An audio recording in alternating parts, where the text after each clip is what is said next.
રાજપીપળાથી સુરત જઈ રહેલી એસટી બસમાં કિમ ચોકડી ખાતે એક કિન્નરે બસમાં ચડી મુસાફરો પાસે રૂપિયાની માંગણી કરતા મુસાફરોએ રૂપિયા આપ્યા પછી પણ વધારે નાણાં કઢાવવાની કોશિશ કરી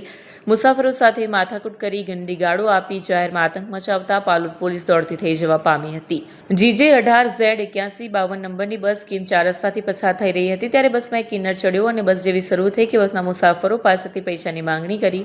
મુસાફરોએ 50 કે 20 જેવી રકમ આપી પરંતુ કિન્નરે વધુ પૈસા કઢાવવા માટે ગાળ ગલોચ શરૂ કરી અને રાજેન્દ્ર વ્રજરસિંહ ટોડરિયા નિવૃત્ત એસટી કંડક્ટર નામના મુસાફરને 4-5 તમાચા મારી દીધા, જેથી પોલીસને બોલાવવામાં આવી અને પાલોદ પોલીસે તેને પાલોદ પોલીસ ચોકી લઈ ગઈ, જ્યાં કિન્નર આરજુ માસી સામે ગુનો નોંધાયો। કિન્નરે પાલોદ પોલીસ ચોકી લગાવતા કિન્નર વધુ ઉગ્ર અને બેકાબૂ બની પોલીસ ચોકીમાં પણ જાહેરમાં તમાશો કરી મુસાફરો અને પોલીસની સામે ગમે તેવા ગંદા શબ્દોનો પ્રયોગ કરી